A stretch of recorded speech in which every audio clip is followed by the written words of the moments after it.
Clap de fin pour le grand événement catholique du monde. Le pape François, une nouvelle fois acclamé par 1,5 million de jeunes fidèles pour la messe de clôture des JMJ 2023. Le parc du Tage à Lisbonne, noir de monde pour accueillir le souverain pontife François, à qui a évoqué la guerre en Ukraine dans son discours, qui a dévoilé aussi la prochaine ville hôte des Journées mondiales de la jeunesse dans 4 ans.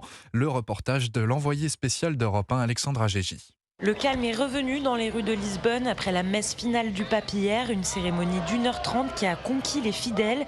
Beaucoup pleuraient à chaudes larmes, d'autres étaient très concentrés comme Clovis, 18 ans. Il s'en souviendra toute sa vie. On l'a vu de super près en plus, c'est une chance inouïe, on est super contents. Un grand moment de communion et aussi un discours dans lequel le pape a remercié ces jeunes venus du monde entier. Vous êtes un signe de paix pour le monde.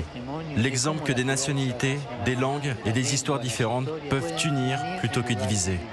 Une prise de parole très émouvante pour François, ivoirien. Il donne toujours un bon discours avec des conseils, nous donner la main comme il le dit. Et à la fin de sa messe, le pape a annoncé que les prochaines JMJ se tiendront à Séoul en 2027. John Yeon, sud-coréen, n'en revient pas. Je n'arrive pas à y croire, car la Corée du Sud n'est pas un pays chrétien. Mais quand le pape François a visité le pays en 2014, beaucoup de jeunes Coréens ont découvert l'église catholique. Cet étudiant espère que les jeunes catholiques seront nombreux à venir visiter son pays.